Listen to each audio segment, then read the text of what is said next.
先别把音量调大，别啊，我刚要往上按。因为这个声音最怪的地方不是它有多响，是有人听得一夜睡不着，录音机里却什么都没有。那不就是耳鸣？如果只是耳鸣，美国就不会在1993年让国家级实验室专门去查它。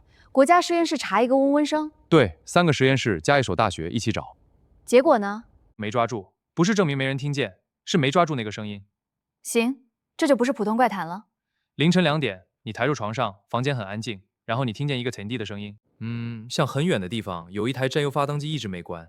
我第一反应肯定是空调外机。你也这么想，所以你关空调，关冰箱，贴着墙听，甚至拿手机录，结果录音里什么都没有。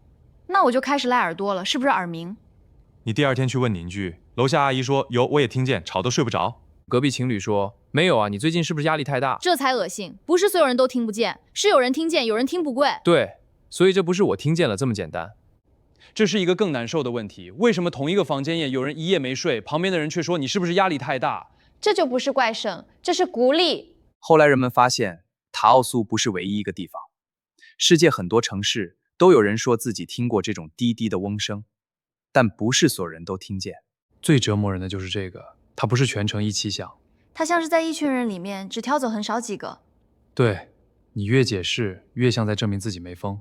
对，因为普通怪谈最怕没人查 ，The Hum 最烦的是有人认真查了，还是没抓住他。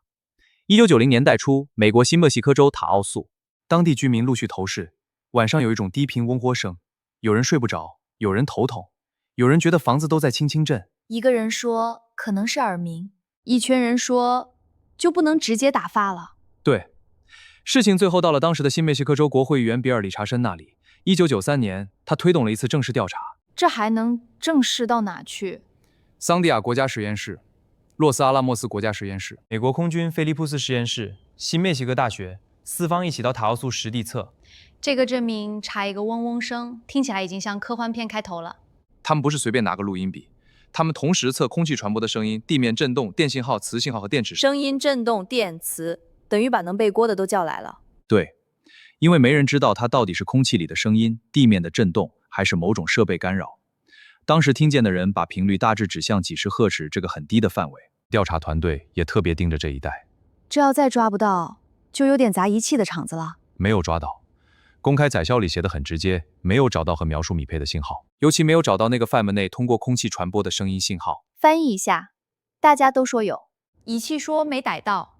对，这不是没人理你，这是理了、测了，还是没法给你答案。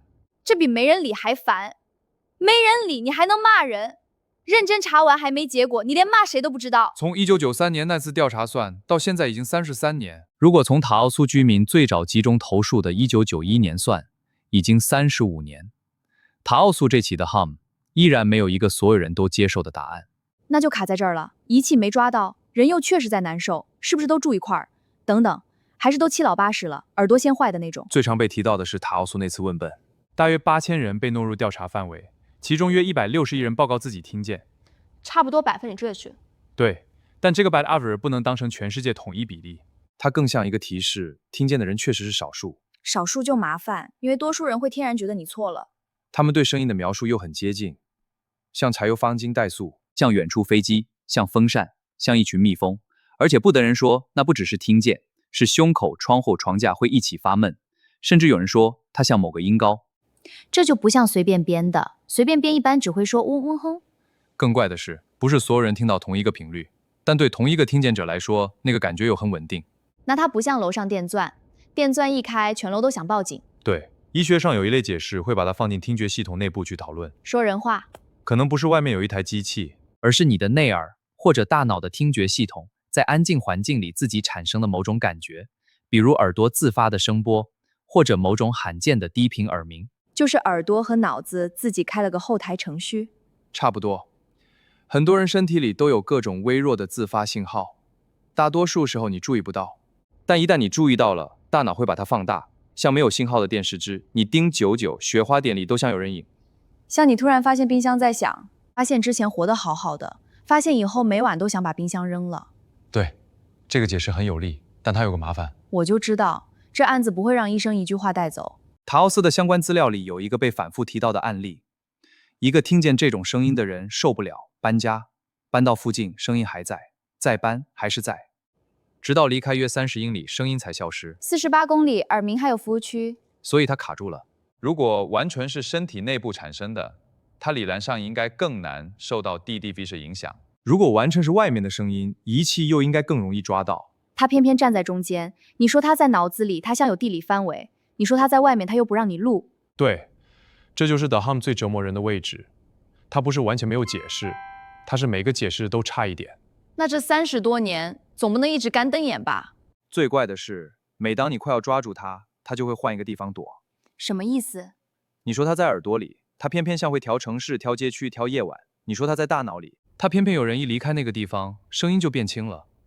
你说它是工厂，温莎这种地方，后来确实查到过影子，可塔奥斯没有那个阻隔岛。那他到底躲哪？这就是 The Hum 最烦的地方，每个解释都能抓住他一只手，但没有一个解释能把整个人拖出来。所以最后不是没答案，是答案太多，每个都只够解释一半。对，一个解释不彻底又反复出现的东西，最后就会慢慢长成都市传说。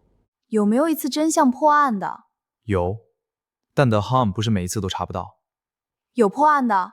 最接近的一次在加拿大温莎，居民听见低频嗡声，房子像在轻轻震。他们不是只拿录音笔，他们上了地震仪。查声音用地震仪？对，因为这种低频有时候不是吵，是整个房间在很轻很轻的动。后来数据真的指向一个地方，河对岸，美国的阻隔岛工业区。所以加拿大人在失眠，美国那边在轰鸣。对，难就难在这，温莎在加拿大，阻隔岛在美国，声音能过河，责任过不了河。这句太惨了。后来阻隔岛部分高炉停运，居民关于 The Hum 的投诉也明显减少了。那这一案算破了。只破了一案。他最吓人的地方是，他证明有些人不是想多了，但他也证明，就算真有东西在想，你也未必能马上证明。所以温莎不是结案陈词，它更像一个警告。对，别太快把人往想太多那个抽屉里塞。我现在觉得 The Hum 最烦的不是神秘，是他不知道该归谁管。对，The Hum 最难受的地方不是没人管你，那是什么？是每个人都管你一小块，医生管你的耳朵，环保管有没有抛标，工轻声管管道，工厂管证据，实验室管数据。那我呢？你归晚上管。什么叫我归晚上管？白天每个人都说得通。到了半夜，那个嗡声又回到你床边，所有人都接走了一点，但没有人接走那个夜晚。最后剩我抱着枕头坐床上，这比没人理你还绝望。以前人解释不了，会说是神。现水家就不会这样说，现水家会给你很多更高级的名字，耳朵自发的声波、耳鸣、次声波、工业噪声、心理声学。名字变高级了，半夜睡不着的人没变。对，所以 The Hum 不是没有解释，是解释很多，解决很少。你想一下，今晚你一个人在家，你又听见那个嗡昏声，你问家人，家人说没有；你问邻居，邻居说没有。你录音录不到，不是夸张。我会先崩，我不是在找声音，我是想找一个相信我的人。对，这时候他已经不只是声音了，他变成一个问题。你信不信我？最恐怖的不是你找不到声音，是所有证据都站在别人那边。别人一句你想多了，可能比那个声音还烦。是，更麻烦的是 The Hum 还有一个传播方式，你先别说，我有点不想听这个。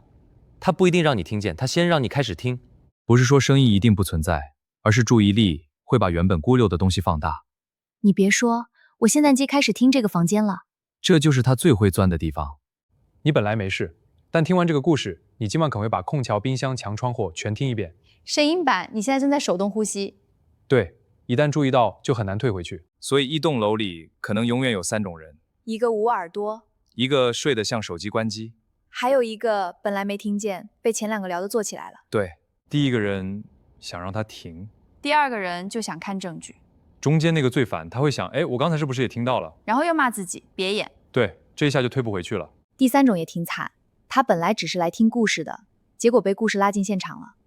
聊到最后，The Hum 留下的问题已经不是那个声音到底是什么，最难的是他可能真的错了，但他也可能真的在受苦。对，所以问题不是立刻相信，是别急着把人推出去。可以怀疑他的解释，比如别一上来就说有秘密武器，但也别急着说他装。对，因为很多时候人不是被谜团折磨，是被别人不信折磨。所以评论区其实可以分3种人。